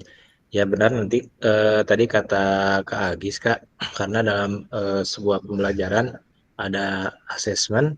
Jadi melalui asesmen itu kita bisa melihat tujuan pembelajaran kita sudah tercapai atau belum, ataupun melalui refleksi. Refleksi itu kita bisa lakukan setelah pembelajaran agar kita mengetahui tujuan-tujuan yang kita sampaikan itu sampai tersampaikan atau belum. Jadi melalui asesmen dan juga refleksi itu, maka akan diketahui tujuan pembelajaran yang kita ajarkan itu apakah sudah tersampaikan atau belum kepada peserta didik. Mungkin singkatnya seperti itu Pak, untuk dari saya.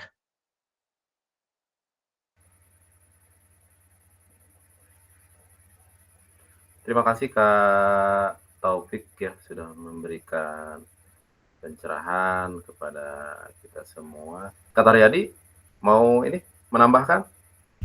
Cukup Pak, Ya, pas dulu saja. Ya, baik Kak. Ya, itu ya terkait pertanyaan pemantik ini tadi sesuai apa yang disampaikan oleh Kak Agis dan Kak Taufik, kita bisa melakukan asesmen ya. Bisa pra atau bisa setelah atau bisa melakukan tes keterampilan, tes kognitif ya, itu tujuan supaya kita mengetahui yang kita lakukan itu benar-benar menyasar pada tujuan pembelajaran. Nah, Kakak izin melanjutkan proses backward design dalam pengembangan kurikulum secara umum melalui 3 tahap. Wah, ini yang pertama, ini ya Kak ya, yang pertama itu mengidentifikasi capaian pembelajaran, terus yang kedua menentukan metode penilaian, terus yang ketiga merencanakan pengalaman belajar dan strategi pembelajaran. Itu ya Kak ya, ini proses backward design ya, runtutannya seperti ini, gitu ya.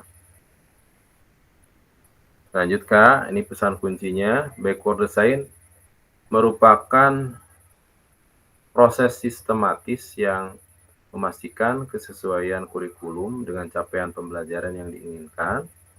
Backward design juga pada akhirnya membantu guru menyelaraskan antara tujuan, langkah pembelajaran, dan penilaiannya.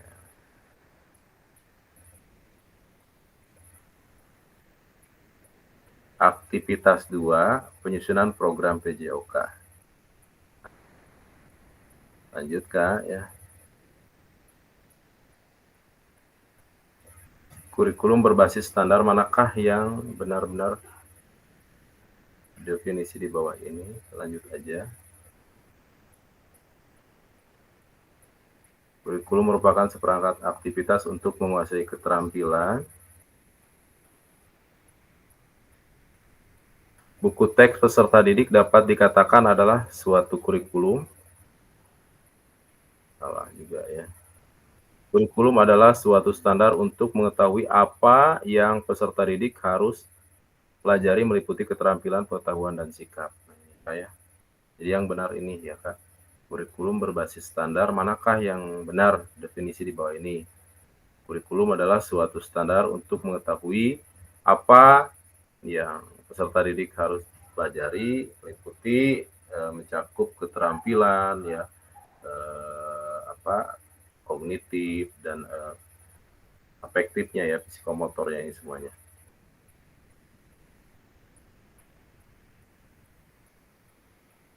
Komponen kurikulum pada satuan pendidikan.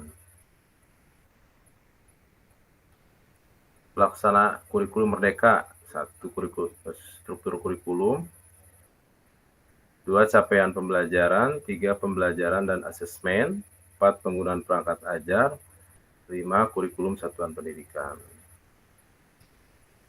Nah, komponen kurikulum satuan pendidikan dikembangkan dan digunakan di satuan pendidikan terdiri dari karakteristik satuan pendidikan, visi misi dan tujuan satuan pendidikan, pengorganisasian pembelajaran dan perencanaan pembelajaran.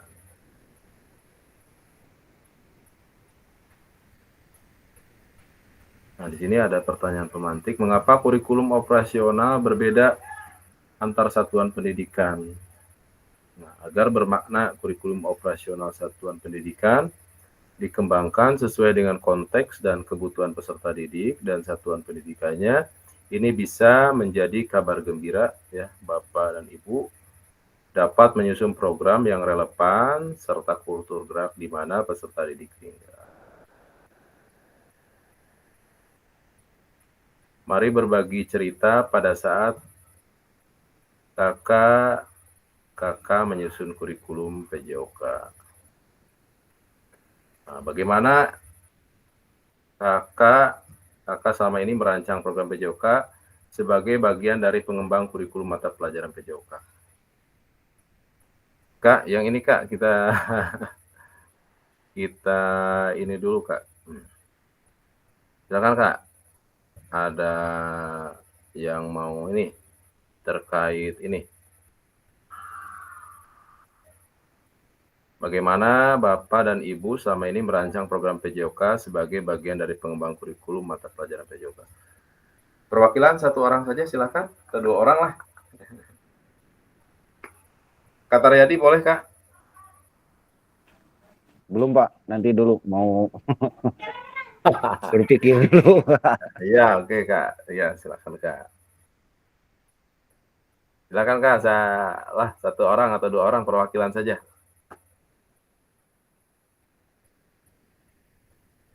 Bagaimana Bapak dan Ibu selama ini merancang program PJOK sebagai bagian dari pengembang kurikulum mata pelajaran PJOK? Nah, mungkin di sini Kak Agis yang sudah berpengalaman. Berpengalaman. Baik, berbagi cerita saja Bapak, Ibu, Kakak sekalian. Iya, silakan Kak. Seperti yang bisa dilakukan kalau di sekolah saya ketika merancang program PJOK sebagai dari pengembangan kurikulum mata pelajaran PJOK, biasanya di kita itu selalu ada workshop 1 semester sekali. Nah, di situ digunakan untuk musyawarah mengembangkan kurikulum mata pelajaran PJOK. Kemudian setelah mendapatkan materi dari pemateri workshop tersebut, kita dengan berbagai rumpun berkumpul dan menyusun program daripada pembelajaran tersebut. Karena kita mata pelajarannya PJOK, saya dan teman-teman merancang pembelajaran PJOK dengan melihat daripada hal yang tadi backward design ya, melihat ke belakang bagaimana hasil dari asesmen-asesmen yang sudah didapatkan, melihat daripada artefak-artefak yang ada di sekolah kita. Misalkan pembelajarannya cocoknya menggunakan media apa, kemudian menggunakan model apa, kemudian materi apa yang cocok dilaksanakan di semester pertama, materi apa yang cocok dilaksanakan di semester yang kedua. Nah, rangkaiannya biasanya kalau di sekolah saya, kita bersama-sama dulu dengan seluruh guru melaksanakan workshop. Kemudian pada pelaksanaan workshop itu kita dibagi menjadi beberapa kelompok sesuai dengan mata pelajarannya masing-masing, dan kami guru PJOK merancang pembelajaran disesuaikan dengan apa yang sudah kita lakukan sebelumnya sesuai hasil artefak pada pembelajaran tahun sebelumnya. Mungkin itu yang biasa dilaksanakan. Baru kita menyusun program untuk semester yang selanjutnya. Terima kasih Kak Agis ya. Jadi kalau di Kak Agis itu melaksanakan dulu workshop ya. Workshop. Nah, setelah itu baru dikembangkan bersama rekannya mungkin ya, seperti itu ya. Di apa pelajaran apa, media apa yang cocok dikembangkan di sekolah Kak Agis. Mungkin seperti itu ya Kak Agis yang saya tangkap. Iya, Nah, Pak. terima kasih Kak Agis. Dilanjut saja Kak ya, biar tepat ya. Nah, yang ini nomor 2. Apa saja yang selama ini Bapak dan Ibu anggap menjadi suatu yang bernilai untuk dipelajari murid di kelas PJOK? Nah, bolehlah yang ini sama Kak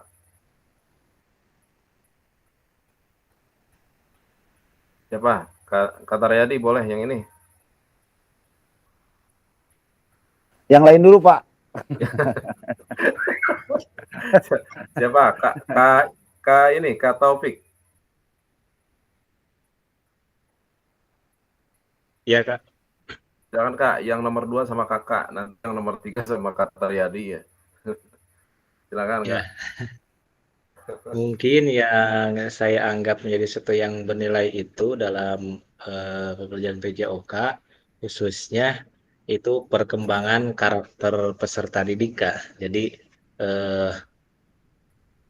sesuatu yang saya anggap sangat sesuatu yang bernilai gitu. Ada perubahan karakter dari dulunya seperti ini, ada perubahan menjadi karakter yang lebih baik. Mungkin itu yang saya anggap penting Kak dalam sebuah yang bernilai itu untuk ujian PJOK. Ya. Ya, terima kasih Kak Taufik ya. Jadi Kak Taufik memilih cakupannya untuk karakter yang dianggap paling penting ya. Itu Kak ya. Benar sekali ya, yang namanya karakter itu sangat luar biasa, ini harus dikedepankan Kak ya. Kalau ini pengalaman saya ya Kak ya. Biasanya kalau saya itu Kak di awal kalau kegiatan pembelajaran PJOK itu biasanya saya itu membuat bersama peserta didik itu kesepakatan kelas ya, diperjelas lagi kalau saya mah, diperjelas lagi kesepakatan kelas PJOK ya. Kalau bahasanya sekarang itu di CGP itu apa ya? Kontrak ya? Kontrak dengan peserta didik atau apa ya? Kalau saya mah dulu itu kesepakatan kelas. Nah, ini sangat luar biasa sekali Kakak ya. Sangat luar biasa sekali berpengaruhnya terhadap peserta didik ya. Ini yang penting di awal semester ya, pembuatannya itu di awal semester, ditandatangani bersama ketua kelas ya, sepakati rada lumayan Kakak ya.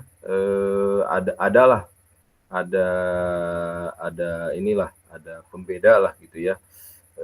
Ketika kita membuat kesepakatan kelas ya, ada pembeda lah terhadap peserta didiknya itu. Jadi kondisional di kelasnya itu ada lumayan lah gitu ya, bisa dikondisikan dengan baik lah gitu, meminimalisir lah gitu Kakak ya.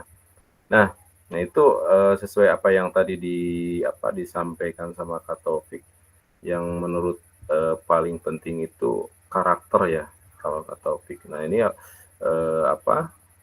tersambung sekarang mah itu di Kurmer itu ada V5 ya. Nah ini sangat selaras sekali dengan V5 ya, penguatan profil Pancasila ya. Ini bisa diperdalam lagi terkait V5 ini, dipelajari lagi sama kakak-kakak di sekolah, lebih dikembangkan lagi. Nanti kakak ya bisa berbagi ya bersama kakak yang lain ya terkait P5 atau bagaimana ini cara penguatan atau pendidikan karakter peserta didik di sekolah supaya lebih baik lagi. Nah gitu Kakak ya. Kita lanjutkan Kak ya ke nomor 3. Bagaimana Bapak dan Ibu akan mengintegrasikan itu semua ke dalam proses pengembangan kurikulum mata pelajaran PJOK yang sekarang berlaku. Kak, ini bagaimana Kak nih?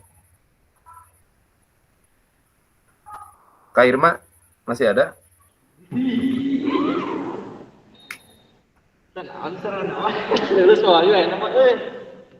Penyembuhan. Iya Pak. Silakan. Kak Taryadi yang ini, yang nomor 3. Bagaimana Kak Taryadi akan mengintegrasikan itu semua ke dalam proses pengembangan kurikulum? Bisa diperjelas Pak, pertanyaannya belum mengerti Pak, bagaimana maksudnya gitu Pak? Bagaimana Bapak dan Ibu akan mengintegrasikan itu semua ke dalam proses pengembangan kurikulum mata pelajaran PJOK yang sekarang berlaku. Nah ini, mungkin ini runtutannya itu sama dari soal yang sebelumnya. Nah ini kan tadi apa saja yang selama ini Bapak Ibu anggap menjadi suatu yang bernilai untuk dipelajari peserta didik PJOK tadi karakter. Nah sebagai penguatannya di nomor 3, bagaimana kakak akan mengintegrasikan itu semua ke dalam proses pengembangan kurikulum mata pelajaran PJOK yang sekarang berlaku. Nah itu bagaimana Kak caranya mengintegrasikannya?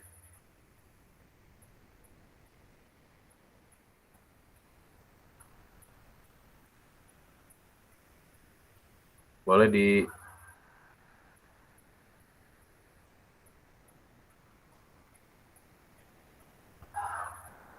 diintegrasikan ya Kak ya? Itu maksudnya diintegrasikan itu maksudnya ini kan ya Kak ya, dilaksanakan gitu ya maksudnya ya, dikembangkan gitu ya ke dalam proses pengembangan kurikulum gitu ya. Disambungkan Kak. Disambungkan nah gitu ya. Maksudnya disambungkan. Boleh sok atau siapa yang membantu terkait soal nomor 3 boleh. Sama siapa? Kak Agis lagi atau sama siapa?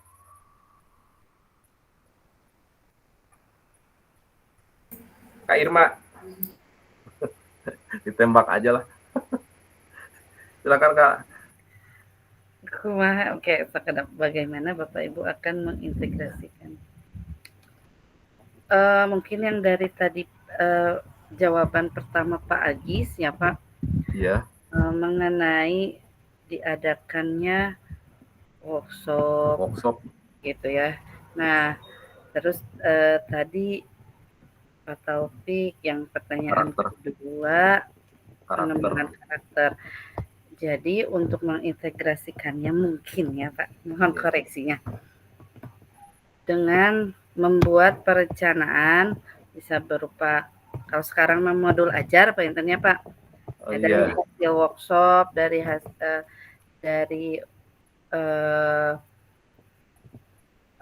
apa namanya, dan untuk dari hasil workshop, dan untuk menerapkan pendidikan karakternya itu dituangkan dalam modul ajar gitu Pak. Ingin mangga nu sanes bilih aya nu langkung saya jawaban anak. Kak Taufik kayaknya nih. Nah, Kak Taufik lah. Kak Taufik ya. Biar ini Kak, disempurnakan Kak. Udah bagus Kak Irma tuh ya. Jadi Kak Irma mah dibuatkan modul ajar gitu. Kalau Kak Taufik, silakan Kak Taufik punya pendapat. Siap sedikit Kak ya untuk mungkin untuk mengintegrasikannya ke dalam pelajaran PJOK. Yang pertama kita menetapkan dulu tujuan pembelajaran kita yang jelas itu seperti apa kepada peserta didik, kemudian memilih materi-materi yang relevan atau yang mudah dipahami oleh peserta didik, kemudian dari penggunaan pendekatan pembelajaran yang lebih inovatif dan bervariasi supaya pembelajaran lebih menyenangkan. Kemudian penilaian ataupun evaluasi yang dilakukan secara berkelanjutan. Jadi harus ada evaluasi dalam setiap pembelajaran sehingga akan menimbulkan pembelajaran yang lebih baik dari pembelajaran yang sebelumnya. Dan juga mungkin yang paling utama itu ke profesionalisme kita sebagai guru untuk mengembangkan dan juga mengintegrasikan pembelajaran PJOK mulai dari administrasi ataupun segala macamnya dalam suatu kurikulum. Itu Kak? Iya. Ya Kak Taufik, terima kasih. Kak Taufik sangat luas sekali ya. Tadi dari mulai evaluasi terus administrasi ya. Sangat lengkap ya Kak Taufik ya. Ini berhubungan dari nomor 1 sampai nomor 3 ini soalnya ini sangat berhubungan. Terima kasih Kakak ya sudah menjelaskan, sudah menjawab terkait pertanyaan-pertanyaan informatik ini. Ini sangat luar biasa sekali Kakak jawabannya ya. Sangat membantu buat kita semua ya dalam dalam satu esensi yang sama ya, jadi pemahaman yang sama gitu. Kakak izin melanjutkan ya Kak, biar cepat selesai. Ini slide-nya masih banyak nih sampai 31 slide. 6 faktor yang mempengaruhi pengembangan program PJOK. Ada 6 ya Kak ya. Yang pertama itu kebutuhan dan karakteristik peserta didik. Ini ya. Yang kedua konteks masyarakat. Yang ketiga waktu. 4 alokasi jam pelajaran, 5 cakupan dan tahapan, 6 teknologi ya. Jadi 6 faktor yang mempengaruhi pengembangan program PJOK ya. Ini sangat banyak sekali ya Kak. Lanjut Kak. Aktivitas 3. Karakteristik utama kurikulum merdeka dan artikulasi KHD dalam pendidikan nasional. Menurut Bapak Ibu, kata kunci apa yang berulang kali kita telah bahas dalam mengembangkan kurikulum PJOK? Ini saja ya. Apa yang telah kita bahas merupakan karakteristik kurikulum merdeka, yakni 1. Fokus pada materi esensial, muatan yang paling diperlukan untuk mengembangkan kompetensi dan karakter peserta didik. Yang kedua, pengembangan kompetensi dan karakter, yaitu pengembangan kompetensi sosial, emosional, moral peserta didik. Terus yang ketiga, fleksibilitas pembelajaran. Kurikulum dapat disesuaikan dengan kebutuhan pengembangan kompetensi peserta didik karakteristik satuan pendidikan dan konteks lingkungan sosial budaya setempat ya. Jadi di sini dalam poin yang ketiga nih ya, ada konteks lingkungan sosial dan budaya juga ini mempengaruhi ya Kak. Lanjut Kak, mari kita diskusikan pemikiran Ki Hajar Dewantara secara lebih jauh dan mengaitkannya dengan karakteristik kurikulum merdeka. Ki Hajar Dewantara menggarisbawahi bahwa maksud pendidikan adalah menuntun segala kodrat yang ada pada anak-anak agar mereka dapat mencapai keselamatan dan kebahagiaan yang setinggi-tingginya, baik sebagai manusia maupun sebagai anggota masyarakat. Oleh sebab itu, pendidik itu hanya dapat menuntun tumbuh atau hidupnya kekuatan kodrat yang ada pada anak-anak agar dapat memperbaiki perilakunya, bukan dasarnya hidup dan tumbuhnya kekuatan kodrat anak. Nah, Kak, ini slide terakhir ya Kak. Pada akhir sesi kita hari ini, Kakak dapat memahami 3 karakteristik utama kurikulum merdeka serta keterkaitannya dengan prinsip pemikiran Ki Hajar Dewantara. Yang kedua, Kakak mampu memahami pengembangan kurikulum PJOK. Yang ketiga, peserta atau Kakak mampu memahami penyusunan program PJOK yang berkualitas dengan backward design. Kakak-kakak terkait kegiatan hari ini ya, kurang lebihnya dari saya mohon maaf Kak untuk penguatan materi. Silakan kakak-kakak baca lagi ya Kak di LMS ya, silakan diulas, diperdalam lagi kakak-kakak ya, untuk menambah wawasan, dan kakak-kakak jangan sungkan untuk kalau misalkan ada yang ingin dibahas dan didiskusikan ya, bukan hanya di Jimit saja, kita bisa sambung lagi di WA group, atau kakak kalau misalkan ada yang ingin ditanyakan kepada saya secara pribadi juga boleh Kak, via WhatsApp atau via telepon boleh Kak ya. Itu kakak untuk pertemuan hari ini. Kurang lebihnya mohon maaf Kak. Kalau misalkan ada yang ingin didiskusikan lagi Kak, silahkan. Ada terkait kurikulum ini. Pak, yang tadi soal untuk tugas LMS itu tolong di-share di grup aja ya. Terima kasih Pak. Baik Kak. Nah Kak, terima kasih Kak ya.